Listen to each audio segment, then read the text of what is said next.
Bonjour à tous, je suis Claire Stride, conférencière et membre du think tank #le plus important. Investir dans les compétences pour réussir une transition écologique et numérique inclusive doit être une priorité majeure du prochain quinquennat. C'est pourquoi nous proposons aujourd'hui d'accélérer le développement de la formation en situation de travail, avec l'objectif d'en faire bénéficier d'ici 3 ans 100% des salariés concernés par cette transition. Pourquoi agir? Pourquoi cette proposition? Selon un rapport du Forum économique mondial sur l'avenir de l'emploi, d'ici 2025, 50% de tous les employés auront besoin d'une requalification. Autre chiffre clé à retenir, selon l'OCDE, la durée moyenne de vie d'une compétence était de 30 ans en 1987, elle serait aujourd'hui de 2 ans. C'est dire la nécessité d'adapter les compétences à ces mutations aussi rapides que massives. Le développement de l'apprentissage tout au long de la vie est au cœur de cette adaptation. Or, les formations initiales ou classiques ne suffiront pas à elles seules à répondre aux besoins. Il est donc essentiel de mobiliser de nouvelles modalités de développement de compétences. Au premier rang de celles-ci figure la formation en situation de travail, appelée communément la FEST. Comme son nom l'indique, la FEST, c'est de la formation pendant et sur son lieu de travail. Introduite dans la loi en 2018, c'est une modalité à part entière pour se former. Plus précisément, elle contient 6 ingrédients incontournables: du temps dédié, un accompagnement personnel, des objectifs pédagogiques, des actions de mise en situation, AFEST, des séquences réflexives et un dispositif d'évaluation du parcours. La FEST est un dispositif particulièrement prometteur.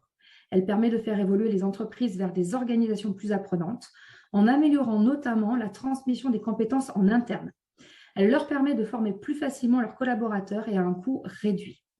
Elle permet d'individualiser les parcours d'apprentissage au rythme de l'apprenant. Elle rend les salariés plus actifs et plus autonomes dans leur propre développement, aidés en cela par leurs pairs qui se voient reconnus comme formateurs internes. Elle facilite l'accès à la formation des personnes éloignées de la formation professionnelle. Ces modalités plus concrètes sur le mode j'apprends en faisant avec le droit à l'erreur répondent bien mieux aux principes d'apprentissage des adultes. Dispositif agile, la FEST est toujours disponible. Elle produit des compétences immédiatement mobilisables. Selon une enquête d'EmpoWill, le parcours de formation avec la FEST serait entre 4 fois et 6 fois plus rapide. Elle accélère l'intégration de nouveaux arrivants et permet ainsi de pallier aux difficultés de recrutement sur les métiers en tension. Au total, la FEST est donc un levier d'action particulièrement pertinent pour adapter rapidement et à large échelle les compétences aux besoins de la transition écologique et numérique. Pourtant, malgré ces avantages considérables, sa mise en place est lente. Une action volontariste est donc requise pour accélérer son développement. Que faire? Comment faire concrètement pour accélérer et même généraliser le déploiement de la FEST? Le premier frein majeur à lever, c'est celui du modèle économique de la FEST. Sa préparation et son organisation sont coûteuses, tandis que ses coûts de réalisation, ceux qui sont pris en charge, sont très faibles, les apprenants étant semi-autonomes et l'accompagnement souvent fait en interne. Il faut donc inverser le modèle. Le financement devrait être centré non pas sur les actions elles-mêmes, mais sur tout ce qui concourt au déploiement d'une FEST de qualité, notamment la conception des parcours pédagogiques, leur accompagnement par des architectes accompagnateurs, la certification des acteurs, la digitalisation des outils de traçabilité, etc. En complément, financeurs et entreprises pourraient être directement incités à faire de la FEST une priorité, par exemple par des subventions spécifiques à la mise en place d'organisations favorisant le déploiement de la FEST. S'il le faut, ces financements pourraient être réservés aux PME ou aux entreprises de moins de 500 salariés. Ces subventions venant in fine réduire les dépenses futures de formation. Il s'agirait pour l'État non pas tant de dépenses que d'investissements.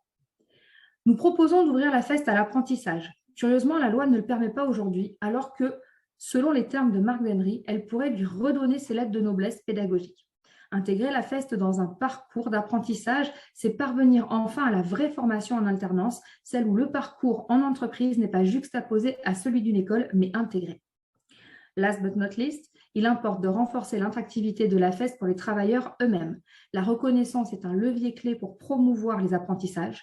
Les employeurs pourraient donc associer la délivrance de badges numériques à la FEST pour reconnaître et valoriser les compétences acquises. Quel impact attendu? Le déploiement de la FEST à large échelle doit vraiment être une priorité et sa généralisation peut intervenir rapidement. Nous proposons donc de viser que d'ici 3 ans, 100% des salariés concernés par la transition écologique et numérique aient bénéficié d'une FEST.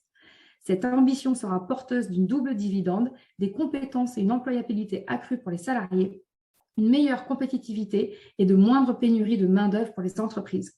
Alors allons-y!